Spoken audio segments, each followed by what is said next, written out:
ओम नमः शिवाय। जय श्री कृष्ण। नमस्कार दोस्तों, स्वागत है आपका मेरे YouTube चैनल आर के भक्ति में। भक्तों, आज की वीडियो में हम आपको रवि प्रदोष व्रत की कथा सुनाएंगे, जो कि द्वादशी के दिन सुनी जाती है। इस कथा के बिना पूजा अधूरी होती है। प्रदोष व्रत भगवान शिव की पूजा के लिए समर्पित है। प्रदोष व्रत से शुभ फलों की प्राप्ति होती है।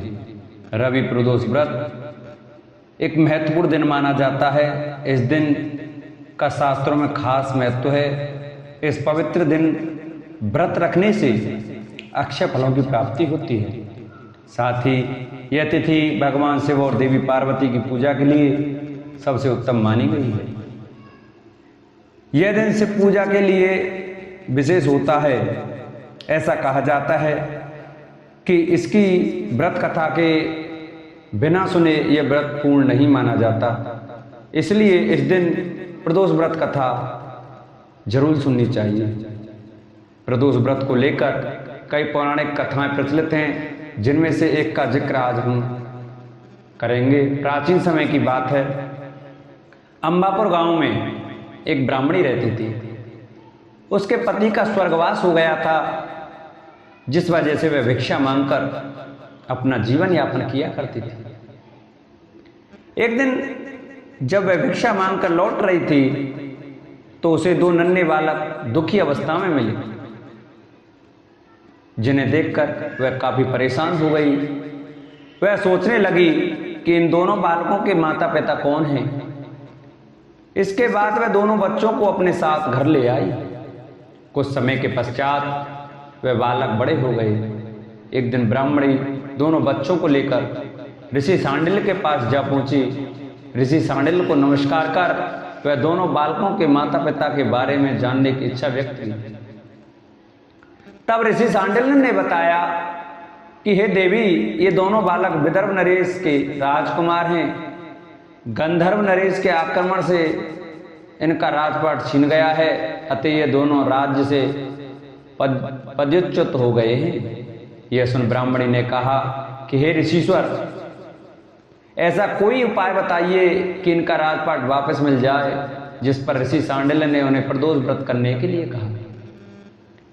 इसके बाद ब्राह्मणी और दोनों राजकुमारों ने प्रदोष व्रत का पालन भाव के साथ किया। फिर उन दिनों विदर्भ नरेश के बड़े राजकुमार की मुलाकात अंशुमति से हुई। दोनों विवाह करने के लिए राजी हो गए। यह जान अंशुमति के पिता ने गंधर्व नरेश के विरुद्ध युद्ध में राजकुमारों की सहायता की, जिससे राजकुमारों को युद्ध में विजय प्राप्त हुई। प्रदोष व्रत के प्रभाव से उन राजकुमारों को उनका राजपाट फिर से मिल गया। इससे प्रसन्न होकर उन राजकुमारों ने ब्राह्मणी को दरबार में खास स्थान प्रदान किया, जिससे ब्राह्मणी की गरीबी दूर हो गई और वह खुशी खुशी अपना जीवन व्यतीत करने लगी। एक समय सर्व प्राणियों के हितार्थ परम पावन भागीरथी के तट पर ऋषि समाज द्वारा विशाल गोष्ठी का आयोजन किया गया। इस सभा में व्यास जी के परम शिष्य पुराण वेत्ता सूत जी महाराज हरि कीर्तन करते हुए पधारे। सूत जी को आते देखकर सौनकादि 88,000 ऋषि मुनियों ने खड़े होकर दंडवत प्रणाम किया। महाज्ञानी सूत जी ने भक्ति भाव से ऋषियों को हृदय से लगाया तथा आशीर्वाद दिया। विद्वान ऋषिगण और सब शिष्य आसनों पर विराजमान हो गए।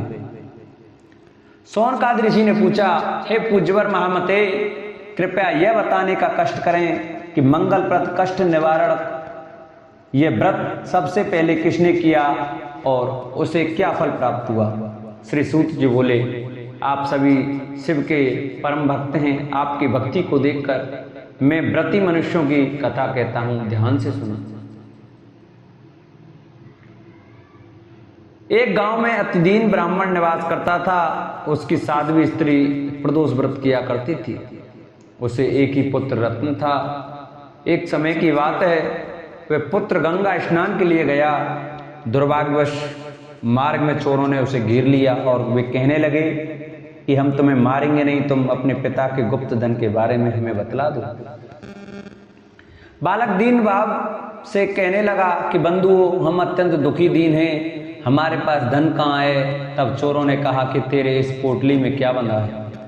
बालक ने निसंकोच कहा कि मेरी माँ ने मेरे लिए रोटियां दी हैं। यह सुनकर चोरों ने अपने साथियों से कहा कि साथियों, यह बहुत ही दीन दुखी मनुष्य है, अतः हम किसी को और को लूटेंगे। इतना कहकर चोरों ने उस बालक को जाने दिया। बालक वहां से चलते हुए एक नगर में पहुंचा।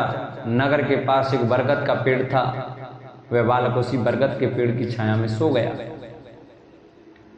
उसी समय उस नगर के सिपाही चोरों को खोजते हुए उस बरगद के वृक्ष के पास पहुंचे और बालक को चोर समझकर बंदी बना राजा के पास ले गए। राजा ने उसे कारावास में बंद करने का आदेश दिया। ब्राह्मणी का लड़का जब घर नहीं लौटा तब उसे अपने पुत्र की बड़ी चिंता हुई। अगले दिन प्रदोष व्रत था। ब्राह्मणी ने प्रदोष व्रत किया और भगवान शंकर से मन ही मन अपने पुत्र की कुशलता की प्रार्थना करने लगी। भगवान शंकर ने उस ब्राह्मणी की प्रार्थना स्वीकार कर ली। उसी रात भगवान शंकर ने उस राजा को स्वप्न में आदेश दिया कि वह बालक चोर नहीं है, उसे प्रातःकाल छोड़ दे, अन्यथा तेरा सारा राज्य वैभव नष्ट हो जाएगा। प्रातःकाल राजा ने शिव जी की आज्ञा अनुसार उस बालक को कारावास से मुक्त किया। बालक ने अपनी सारी कहानी राजा को सुनाई। सारा वृतांत सुनकर राजा ने अपने सिपाहियों को उस बालक के घर भेजा और उसके माता पिता को दरबार में बुलाया। उसके माता पिता बहुत ही भयभीत थे। राजा ने उन्हें भयभीत देखकर कहा कि आप भयभीत ना हो, आपका बालक निर्दोष है। राजा ने ब्राह्मण को 5 गांव दान में दिए, जिससे कि वे सुखपूर्वक अपना जीवन व्यतीत कर सके। भगवान शिव की कृपा से ब्राह्मण परिवार आनंद से रहने लगा।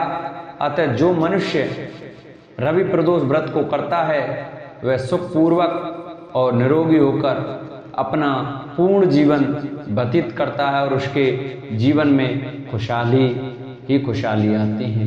बोलो शंकर भगवान की जय। जिन भक्तों को, माता बहनों को हमारी वीडियो अच्छी लगी हो, हमारी कथा अच्छी लगी हो, तो वो हमारी कथा को आगे शेयर करें। जो भक्त हमारे चैनल पर नए आए हैं, जिन्होंने हमारे चैनल को अभी सब्सक्राइब नहीं किया है, वो हमारे चैनल को सब्सक्राइब करें, वीडियो को लाइक करें और कमेंट में ओम नमः शिवाय, ओम पार्वती पते नमः।